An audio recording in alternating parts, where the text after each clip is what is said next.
Mom uses a sperm donor, only to find out her doctor's twisted trick.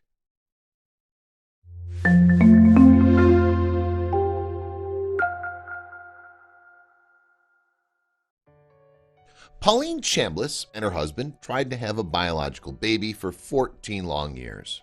Years that came with a lot of sorrow and disappointment. But after eventually deciding to use a sperm donor, their situation didn't improve. In fact, decades later, Pauline discovered the process hadn't exactly gone as planned. Before we begin, make sure to smash that like button, subscribe to our channel, and click the notification bell for more amazing videos. Pauline Chambless and her husband struggled with infertility. After over a decade of failing to conceive, along with several taxing miscarriages, they could no longer bear the disappointment. So, in 1984, the couple walked into Dr. Kim McMorris' office in Nacogdoches, Texas. He was the fertility doctor in our area. You couldn't have asked for a more caring, polite, likable person and doctor, Pauline said. She felt comfortable, confident, and safe working with Dr. McMorris, shown here. It was safe to say Pauline and her womb were in the best of hands. It seemed that way anyway. Just like any alternative method of having a child, whether it be adoption, IVF, or utilizing a sperm donor, there was a ton of paperwork. Pauline and her husband filled out a questionnaire regarding their preferred donor features, including hair color, height, and ethnicity. Before they knew it, the couple was paired with hand-selected, anonymous sperm donors that matched their desired characteristics. Pauline endured 2.5 years of artificial insemination appointments, praying and hoping a pregnancy would stick. While this led to a handful of pregnancies, they all ended in miscarriages after about 6 weeks. It was devastating, Pauline stated. Over the course of the long, draining process, she got closer and closer to Dr. McMorris, as he was always there for emotional support. Over that period of time, you build up trust for someone who appears to be doing his very best to try to help you conceive. I put my faith in him, explained Pauline. And in 1986, a miracle happened. A pregnancy finally stuck, and Dr. McMorris was there for Pauline throughout all nerve-wracking 9 months. As soon as I got to the hospital in labor, he came and stayed by my side through delivery until an hour after Jessica was born, Pauline detailed.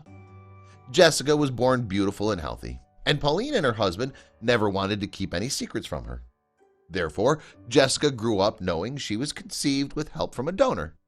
So as she got older, the curious kid wondered who her biological daddo was. Mom was completely honest, and it made me feel special. I knew how hard she'd tried to have me, Jessica told the New York Post. The 80s, 90s, and early 2000s passed the family by. And in 2020, 33-year-old Jessica Stavina, shown here on the right, was determined to get some answers.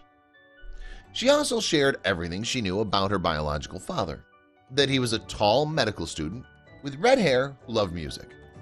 I'd often wonder if one day I'd meet him, the medical spa manager continued. She soon realized there was more to the mystery than just her father's identity. Did Jessica have any half-siblings? Did they know who their father was? Was there a genetic explanation for her own rare medical issues? Her burning questions only got more intense, and she finally did something about it in January 2020. She took a DNA test, thrilled to finally have some concrete answers. When the results came back on February 23rd, Jessica was so ecstatic that she called 67-year-old mama Pauline. My heart was pounding so hard I could hear it, she relayed. My husband and mom on speakerphone as I clicked to see my relatives, Jessica said. Though her results weren't as crystal clear as Lizzo's, it turned out that Jessica had 3 half-siblings, 2 sisters and a brother.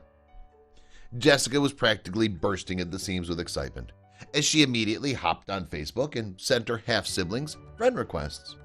It wasn't long before she received a message from her long-lost half-sister, Eve Wiley. Hi, do you know the details of our birth story? Was Dr. McMorris your mom's doctor? Eve's message read. While Jessica was a bit puzzled, she never could have expected what Eve wrote next. I hate to be the bearer of bad news, but he's also our biological father. As you could imagine, Jessica was well shocked. What was Eve talking about? How could that be? After reading the message aloud to Pauline, who was still on speakerphone, she was silent.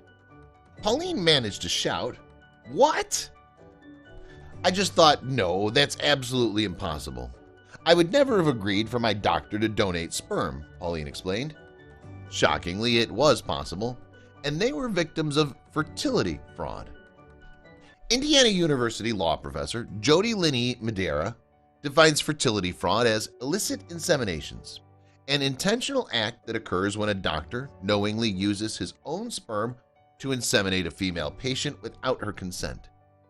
Eve learned about it in 2018. She and her own mother had a similar story to Pauline and Jessica's, and her DNA test revealed some shocking information about her donor. When she realized her donor was actually Dr. McMorris, she confronted him. He wound up sending her a bizarre letter in response. He explained that he had purposely mixed his sperm with other donors in order to improve her mother's chances of getting pregnant. Eve's mother denied claims that Dr. McMorris had permission to do so. Eve testified to a Senate panel in April 2019, and that September, it officially became a sexual assault for a healthcare professional to use human sperm, eggs, or embryos from an unofficial donor in Texas. Without Eve's nudging for the passage of Bill 1259, it may never have happened. Jody Linney Madeira explained that when cases such as these emerge decades later, way after statutes of limitations have ended and documents have been destroyed, pressing charges isn't an easy task. The professor even filed a complaint against Dr. McMorris with the Texas Medical Board, but sadly, nothing came of it. To give birth to your baby in front of your husband while the doctor delivering her is the biological father, it blows my mind that he thought that was okay, Pauline stated.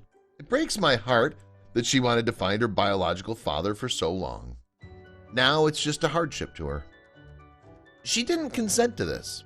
Seeing his picture, I think, how could he? Who made him God? I just can't get past the anger and hurt for my mom, Jessica said in frustration. The mother and daughter felt anger and sorrow for each other, clearly both empathetic individuals. After doing more digging, Jessica has found out that she has a total of 7 half-siblings, and she only expects that number to grow as more people take DNA tests. Though Jessica's DNA test led to a sinister discovery, she doesn't regret it one bit. As for Pauline, she's just eternally grateful to have her sweet Jessica, and stated she wouldn't change that for anything. But while this family came to terms with this violation, another was just discovering the shocking DNA secrets hidden by their parents. Please share this story with your friends and family.